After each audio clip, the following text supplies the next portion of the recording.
Right, okay, so I've done the unboxing, I've done a little test. So for the sake of this video, I'm just going to show the fault.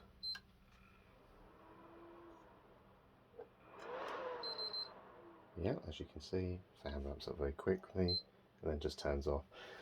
So very similar to what Tony had. So yeah, I'm just in the process of removing the screws, and now going to have a little look in here.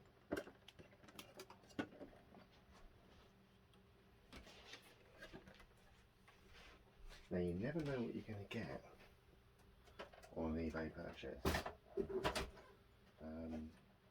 So I knew it had been opened, so it makes sense it's been opened so somebody can have a look. And what a lot of people do is just clean it out, give it a good clean, and that's what's happened here. It does look nice and clean. Put new paste on it and give it another try, and then when they realise that that hasn't worked, they then give up and sell it for 30 odd quid on eBay. So yeah, there's no two ways about it. When you buy something like this, it's a risk. I'm currently doing it as a business, so I have to think about money, but also I have to also think about, well, hang on a minute, there's the educational side of this as well. So what Tony had shown me, I had never thought, so fair play to him. Yeah, I had never thought of throwing compressed air at the back of it to cool it down to see if it would run longer. And as far as I'm aware, that was one of his first attempts, or his first attempt at fixing a fat PS3. And yeah, he got Python up, he got all the syscon, things that I didn't do for ages. Mainly because 9 times out of 10 I knew what the fault was, and 9 times out of 10 I was able to fix it. Now with it, but I'm not really a fixer. What I am is more of a refurbisher, but I can do basic stuff. I can tag on titaniums. I can remove tokens as well and put on titaniums.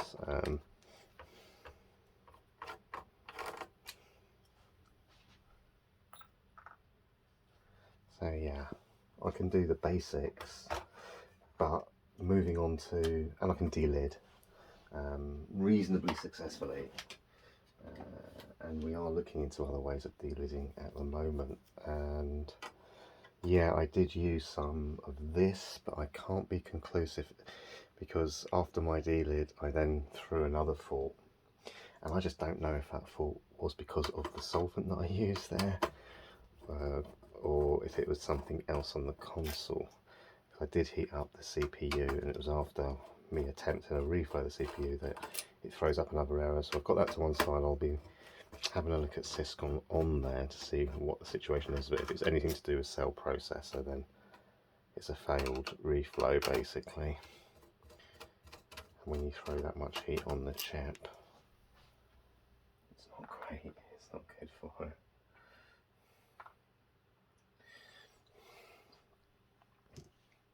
I've already used the drive anyway for parts, so what I paid for it, you know, I've easily got my money back just by using the DVD drive on my latest project, which I'm just putting together.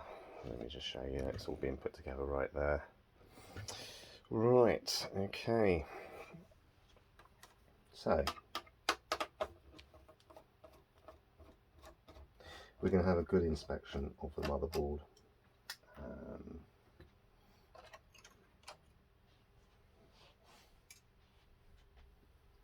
And then after the delid and the new paste, if it throws the same error, we will do syscon. Yeah, I'm going to do it that way around. I mean, basically, it is throwing an overheat, and we do know, I saw this, I think, on an NSC, which is a guy, I'm not sure if he's Scandinavian.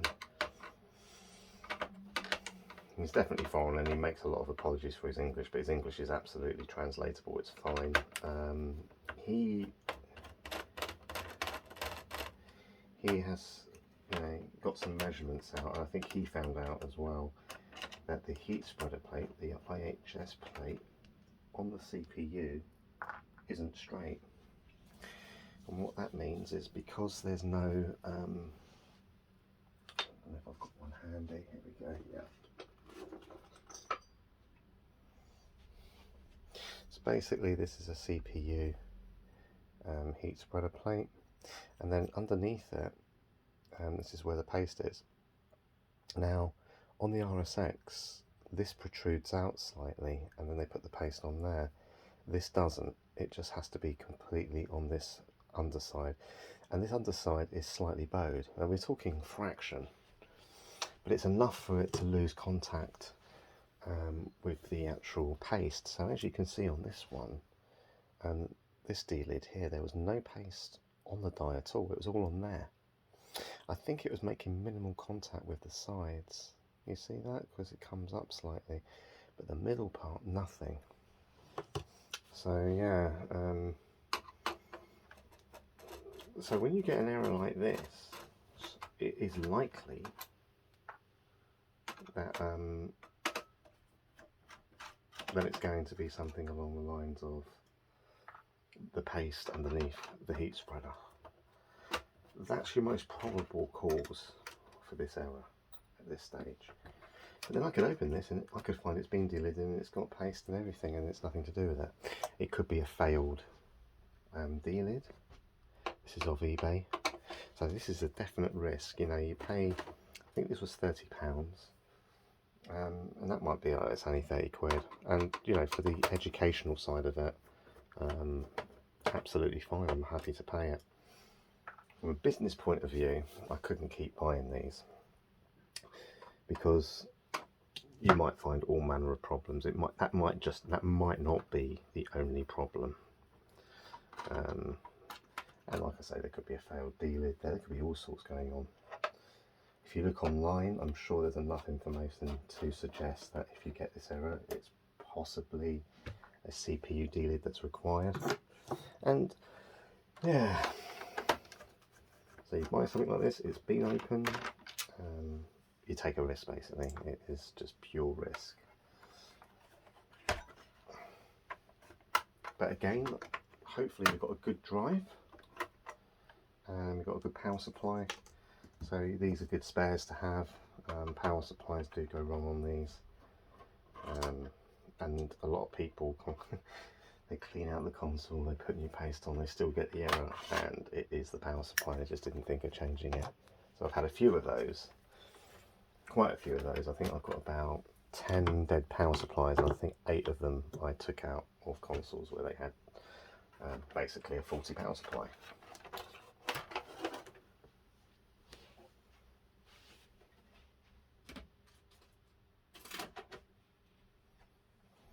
So it is just a normal 17 blade fan. I think it's 17 or 15. 15. Right, so just unplug those. You don't want to forget that.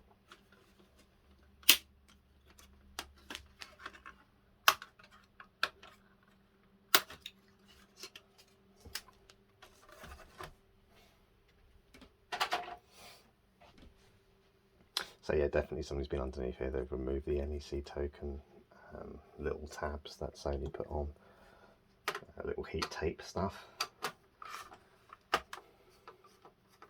Screws are not stripped though, so that's a good sign, but this has been put in wrong.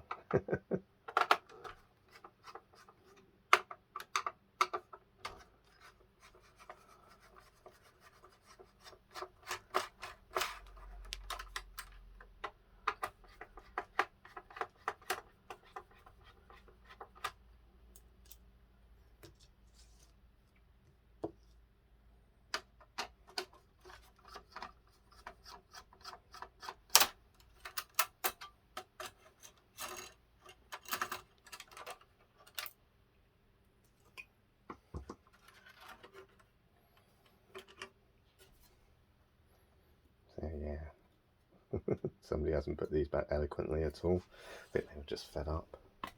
Might have been in here a few times trying to sort it out.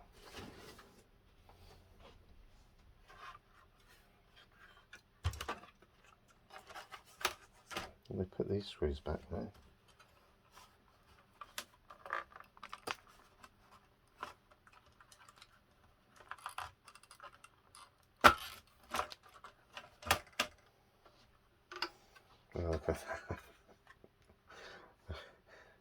That's a lot of paste.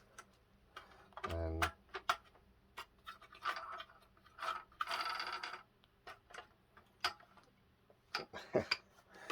I think this is slightly bent. Let's try it now. Okay. Right. Let's just put that to one side for the moment so we can see that somebody's been in here and they've changed the paste, but they haven't.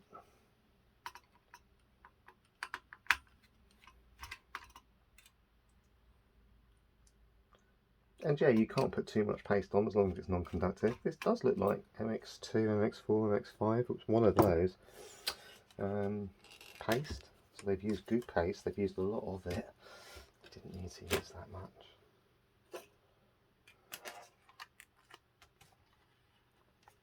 Okay, and we've got a bit of goo on there as well. Let's put that to one side for the moment. Right, so I'm going to pause the video because as you can see we've got a right mess there. Let's just zoom in. It's just paste, so I'm going to give it a clean up and then we'll be back. Right, so after some clean up later, and that's just the board by the way, I've still got all of that there, but it's paste and I may well just, you know, use it for the purpose of testing. I don't know, maybe it's not worth it. Because then I've got to take it all off, and yeah, so I'll probably clean that as well.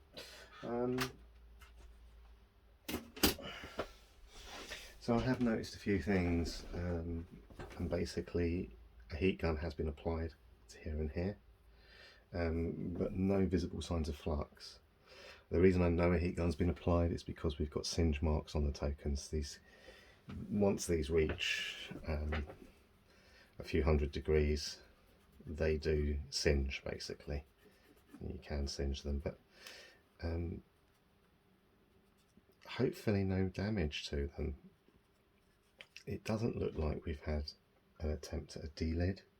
It doesn't look like that's happened, but it might have done because you know, it's not happened to me, but I've seen other people post it on PSX Place where they've bought it and then they've deleted it and they've just found that somebody else had already done the delid and already scratched it. You can tell because of the new adhesive they put underneath. So yeah.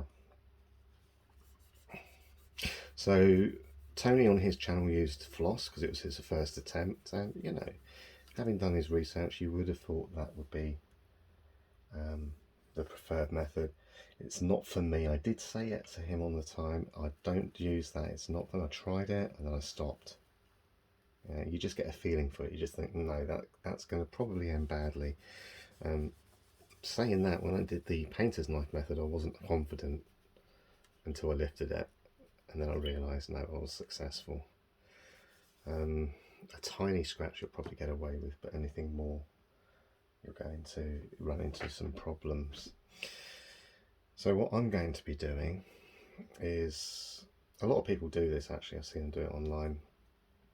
You apply a small amount of flux between the plate and the die here.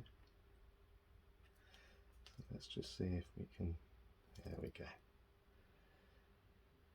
So what this does is I'm going to apply heat to this plate, and then the flux will help transfer the heat to the silicon.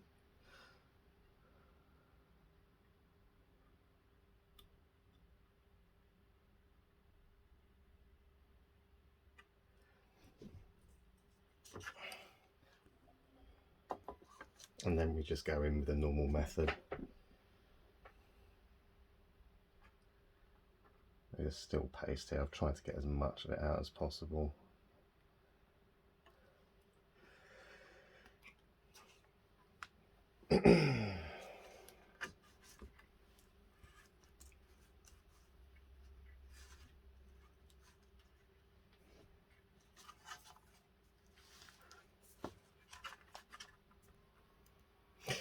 Right, now I don't have a jig, but maybe I should make one. I sort of, hold it here. I think it helps with the feel of it, actually. Maybe because that's the only way I've ever done it.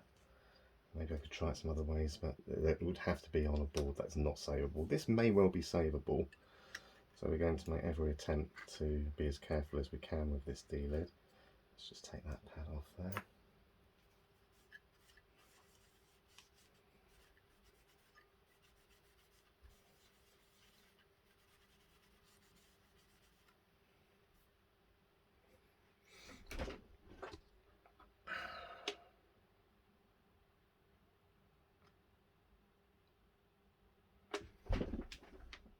Okay, let's get in closer to the main chip we're going to be working on.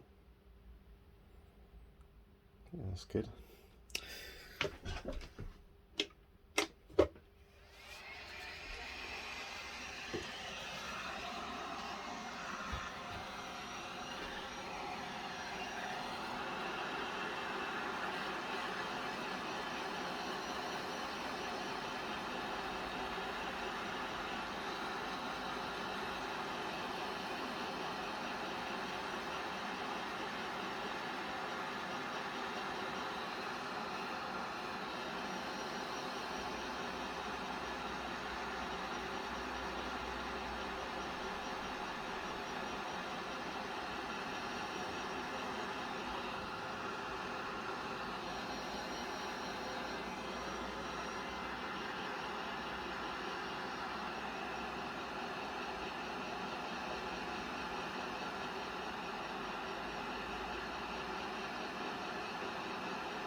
And then the side I'm going in, I'll just put a little bit of extra here.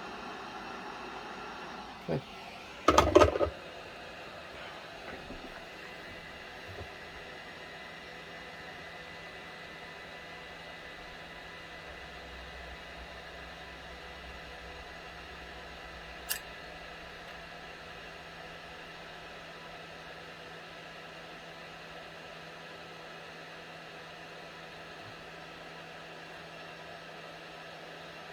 Wow, I'm having to go quite slow because it is just going in nice and easy.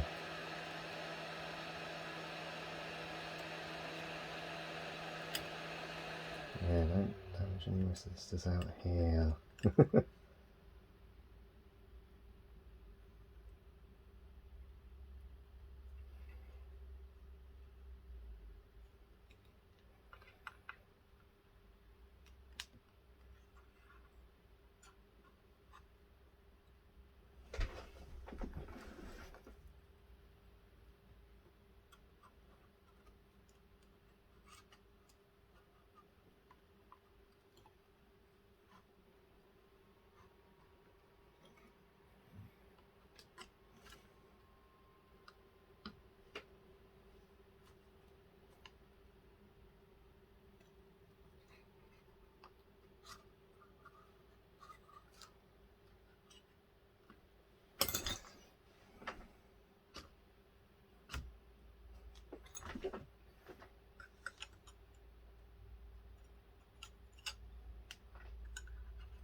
Nice and gentle.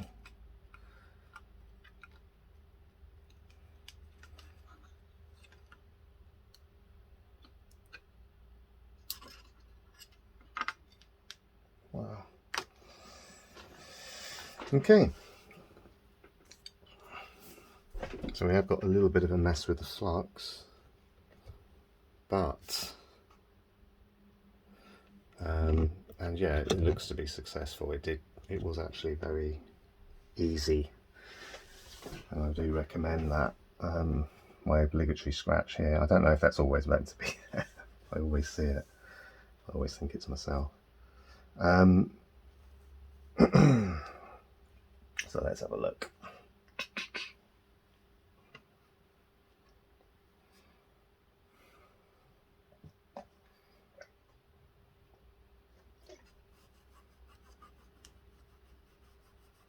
Okay, so straight off the bat, this D-lid, I was a bit naughty, I lifted it like a book at the end. I've done that before, simply because I don't want to risk coming down here, and I think the small amount of pressure you put on it at that point is reasonably safe.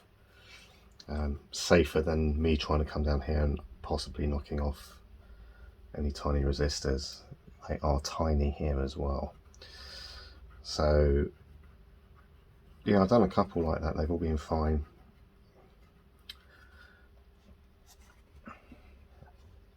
Yeah, and as you can see, it's left most of the silicon on them, so it's reasonably safe. It was going between the silicon. Very little of the silicon's come off there. So it was going between two bits of silicon, which meant there was very little chance.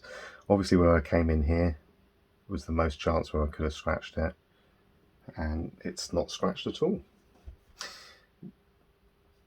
We do have a scratch here, but it doesn't go through the die, sorry, it doesn't go through the substrate.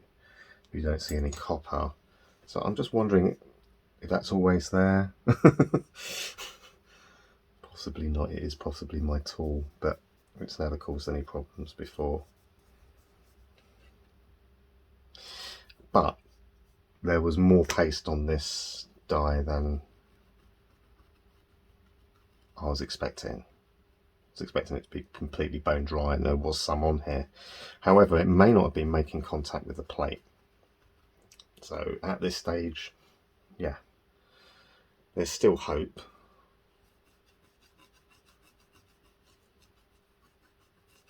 That the overheat is down to this.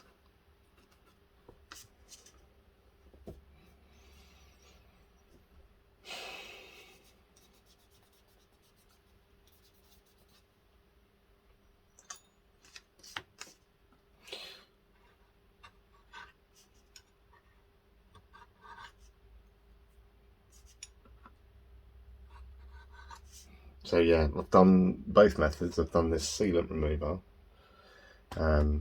which I don't know if it was successful, and I've also now done adding some Kingbo flux, and that definitely works.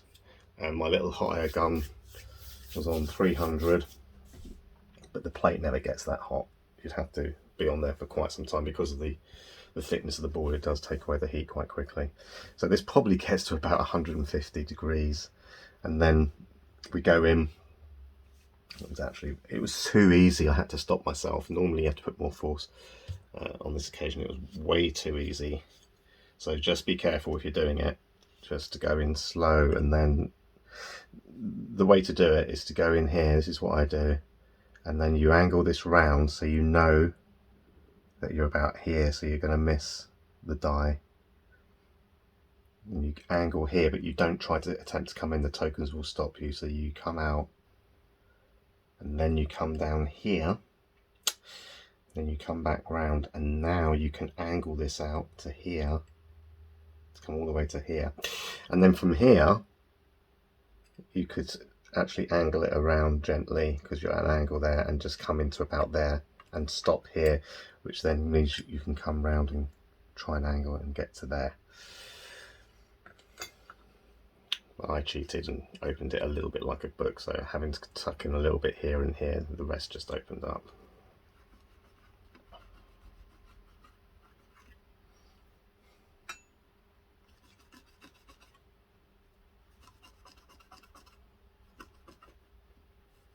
So yeah, we can't see any can't see any scratches or anything on the die, so we missed the die, which is good. It is quite a wide tool, this, so you have to be careful.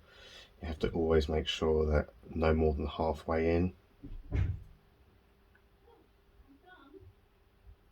Okay, so I'm just going to pause the video and then we're basically going to give it a clean up and give it a test. Okay, so we're back, and yeah, so we've got a line of paste here ready for that to go.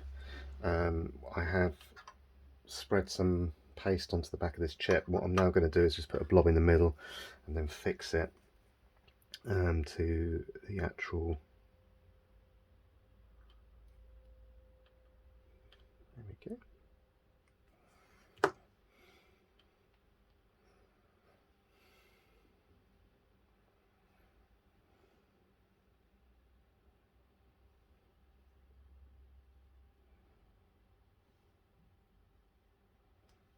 Goes like that, I believe.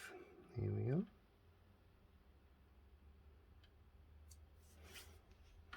Sort of center it.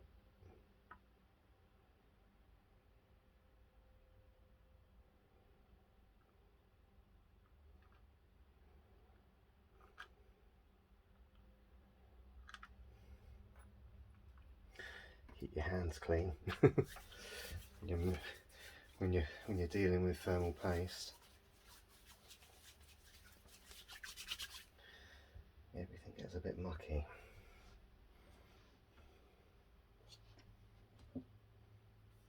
So yeah, so now I've seen this open, I'm not 100% confident this is what the problem is. It could be anything causing this to overheat. When I saw the paste on the die still, wasn't confident again. Like, okay. But then it could have lost, even though there was paste there, it could have lost complete contact with the IHS plate. I did notice on Tony's one that I think most of the paste had gone from memory off the die.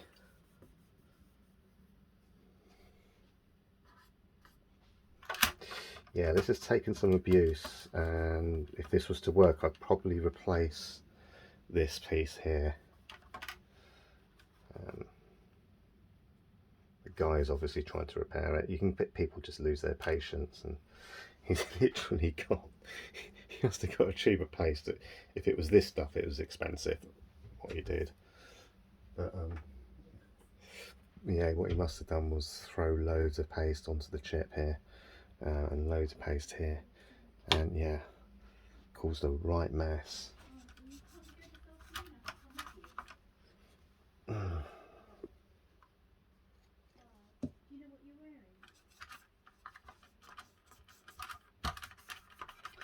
Yeah, no matter how much I clean it, it's just not great. So yeah, I've got spares of these, so if it's required, Right, so I'm just going to pause this a second. I'll be back in a moment. Okay, so I'm just applying some paste now to this plate here, which you can see I've nearly done.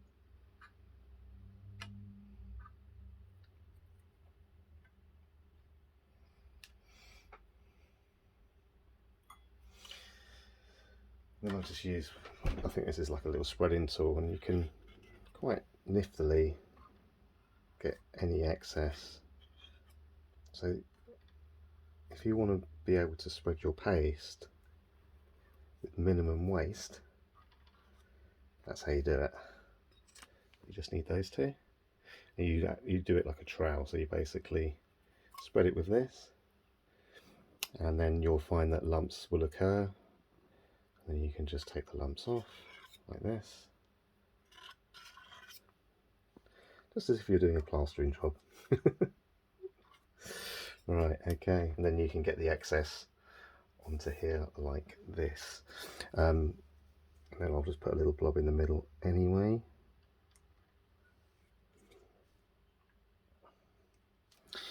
Right, so we've deleted this, we've fixed the plate to here, we put some paste here and onto the actual chip. We've made sure it's a thin amount, not the amount that was there before, that's for sure. We cleaned everything up, and yeah, it is what it is. We don't know. It could well be the fault that we believe it is, which is a delid of the CPU.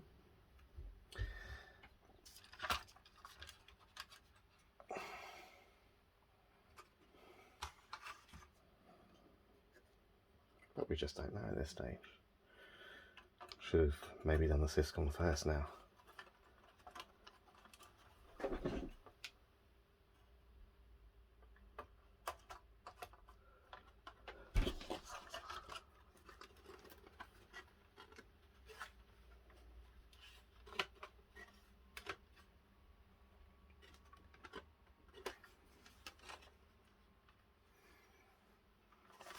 Okay, so everything just feels a little bit off there. So let me have another look.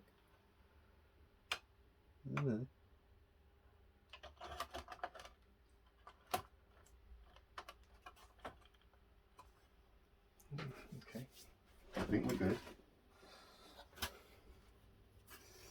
Let's just make sure that the CPU plate hasn't moved. I haven't really given it time to set. Okay, just going to have to be careful with that.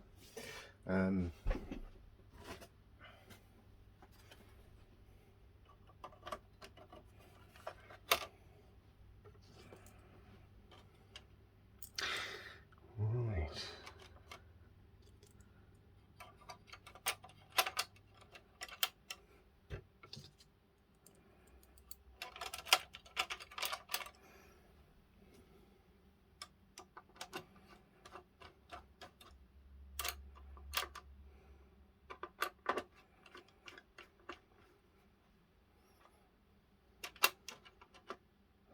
So this is just basically a reassembly.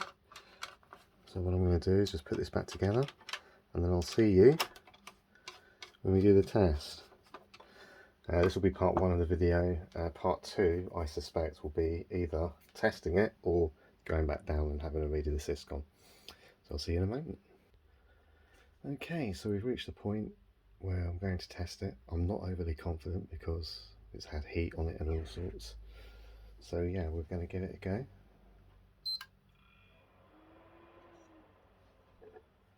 Oh, that sounds a bit better.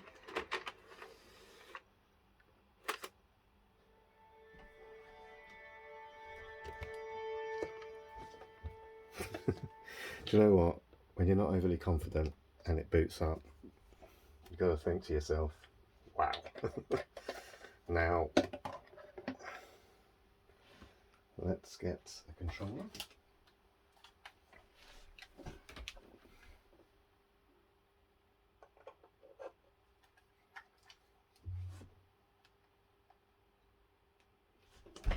Right. So I'm just going to pause this whilst we set up the tripod and have a look at the screen.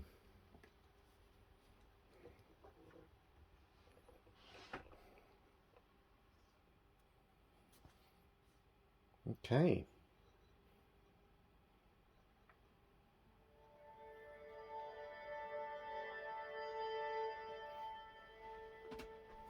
Got an extra long screwdriver. I don't mind the others, but it doesn't really impact on the screen.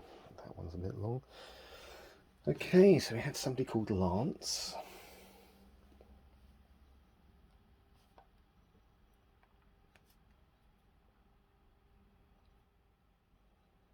Oh, yeah. So basically I'm just going to mobile hotspot so I can do a restore on this. I had lots of stuff on here.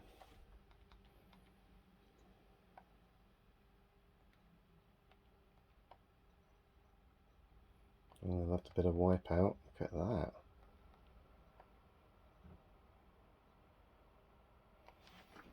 Okay. So system settings, system information 4.21. So this hasn't been working for some time by the looks of it. Probably gone from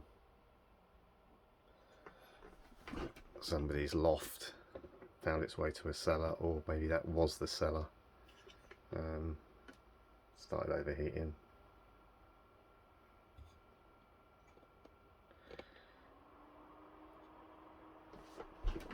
Okay, so we are going to restore the system, so I'm just going to pause this, get some custom firmware on there. The fan's already gone up slightly, so we're going to have a look at that. And yeah, we'll get back to that. So I'll see you in a moment. Right, okay, so I'm going to draw this session to a close. Basically, we're on 35% fan speed, CPU is a little bit high, so we're going to have to reposition that probably. I'm going to take the decision to put liquid metal on there as well, and there'll be a small amount of pressure that we will need to apply to the back of the CPU as well to make sure that the liquid metal makes contact. I've got a feeling that the plate's slightly off at the moment, and also I didn't take the silicone off either, so I think that is an issue as well. Somebody online said no, you should leave it on, but looking at the temperatures here, from what I can see, I think it needs to come off. As you can see, the RSX is happy at 49 degrees, but the CPU is at 63 and rising. Basically, it's still rising. So yeah, and that's on idle. This wouldn't be able to play a game or anything like that. So in part 2 of the video, we will be revisiting and basically putting liquid metal, making sure that the plate is exact, taking off some excess silicone, and yeah, we've got it working. So yeah, shout out to Tony who had the same problem.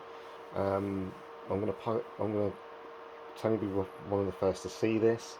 I'm actually really happy with the D-lid now. You just use some flux, so here it is, with an applicator, a very fine applicator, and you just put it between the heat spreader and the chip. Not the substrate, obviously, because you're not reflowing. We're just actually using the flux to transfer the heat to the silicone, and it also acts as a bit of lubricant as well. Heat up the chip, heat it up for about 90 seconds, I would say. Get it nice and hot, and then do the D-lid. I do recommend something like this because it just goes in really, it just slides in nice. Something like this you can get off eBay. It comes in a pack of 5, I think, or 6 or 7 of these. I use number 4, but yeah, you can experiment. I think number 4 is the best. Just make sure you don't go any more in than halfway, because you don't want to scrape the actual die, the CPU die. So yeah, I'm going to draw this to a close, and we'll see you in part 2. Thanks for watching.